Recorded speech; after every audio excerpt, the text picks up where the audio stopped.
बिस्मिल्लाहिर्रहमानिर्रहीम। अस्सलाम वालेकुम। Welcome back to my YouTube channel cook with Malaika. आज हम बनाएंगे बहुत ही ज़बरदस्त किस्म की मज़ेदार चटपटी सी चटहारेदार इमली की खट्टी मीठी चटनी। इस रेसिपी को आप एंड तक ज़रूर देखिएगा क्योंकि मैं आपसे शेयर करूंगी कि इस चटनी को बनाकर आप कैसे स्टोर कर सकते हैं और ख़राब होने से बचा सकते हैं।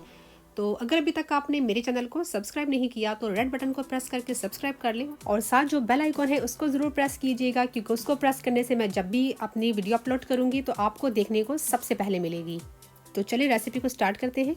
तो यहाँ पर हमें सबसे पहले चाहिए होगी इमली। 200 ग्राम मैंने ले ली है इमली और इसको हम क्या करेंगे, कुकिंग पॉट में ऐड करके इसमें ऐड कर लेंगे पानी और फ्लेम को मैंने कर दिया है ऑन। पानी जो है नॉर्मल ठंडा पानी है क्योंकि मैंने फ्लेम ऑन कर दी थी तो देखिए ज़रा जल्दी ज़्यादा गर्म हो चुकी है।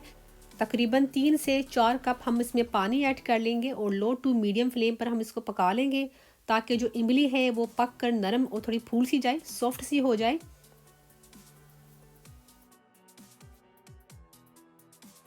दस से 12 मिनट हुए मुझे पकाते हुए और आप देख सकते हैं कि जो इमली है काफ़ी सॉफ्ट हो चुकी है और इसका जो पल्प है वो नज़र आना शुरू हो गया है और पानी भी गाढ़ा हो गया है। और मैं फ्लेम को बंद कर दूंगी और थोड़ा सा ठंडा होने पर हम इसको छान लेंगे। और यहाँ मैंने एक छन्नी ले ली है, नीचे एक मेरे बर्तन रख लिया है। कोई सा भी बोल रख लें ताकि जब आप छाने तो वो जितना भी पल्प है वो उस बोल के अंदर आ जाए।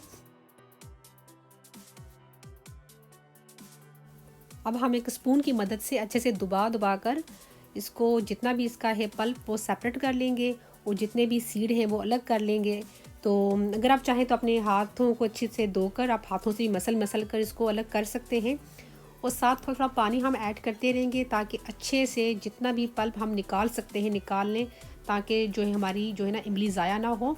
और अच्छे से मैंने इसका जो है ना पल्प निकाल लिया है और अब हम इस पल्प को दोबारा से पकाएंगे और जो फ्लेम है मैंने ऑन कर दी है, लो टू मीडियम रखी है। और अब हम इसमें ऐड करेंगे 100 ग्राम ब्राउन शुगर।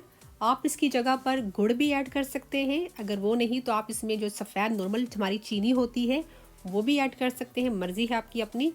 और साथ ही हम इसमें ऐड करने लगे हैं तकरीबन 2 टेबलस्पून भरकर chaat masala, half tea spoon लाल मिर्चों का पाउडर। अगर आप चाहते हैं कि चटनी में बहुत ज़्यादा तीखी मिर्चें हो तो आप मिर्चों को ज़्यादा भी कर सकते हैं। 1 टीस्पून सफ़ेद ज़ीरा मोटा मोटा कुटा हुआ और भुना हुआ हम इस्तेमाल करेंगे।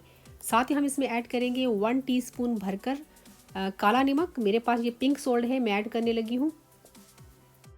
1 टीस्पून हम इसमें ऐड करेंगे सूंड का पाउडर और ये जो है ड्राई जो होता है अदरक उसको करके बनाया जाता है। अगर आपके पास नहीं है तो आप फ्रेश अदरक जो है उसको पीस कर 1 टीस्पून वो ऐड कर लें। अच्छे से इन सब चीज़ों को हम मिक्स कर लेंगे।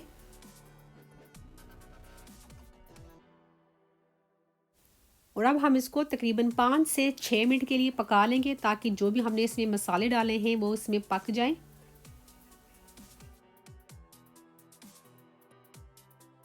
5 से 6 मिनट पकाने के बाद अब हम इसमें ऐड करेंगे तकरीबन 2 टेबलस्पून भरकर कुकिंग ऑयल।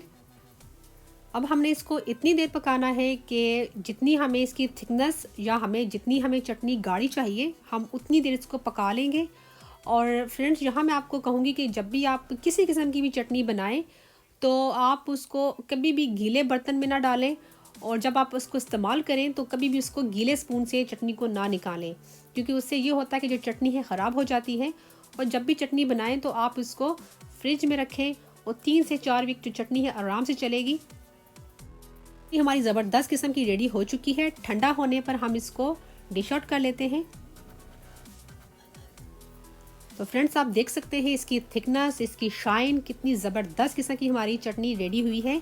आप इसको चना चाट, काला चना चाट हो या वाइट चना चाट, आलू की चाट, दही भले, समोसों के साथ, जिसके साथ भी खाएंगे बहुत ही मज़ा आएगा आपको। और इस रमज़ान के मुबारक महीने में इस चटनी को ज़रूर बनाएं और बाहर से जो आप रेडीमेड बोतल वाली चटनियाँ लेते हैं उसको बिल्कुल भूल जाएं। ये आप एक दफ़ा खा लेंगे तो वो वैसे ही आप भूल जाएंगे। और अगर आपको मेरी रेसिपी अच्छी लगी है तो इसको लाइक ज़रूर कीजिएगा। अपना बहुत सारा ख्याल रखिएगा, दुआ में हमें याद रखिएगा। अल्लाह हाफिज़।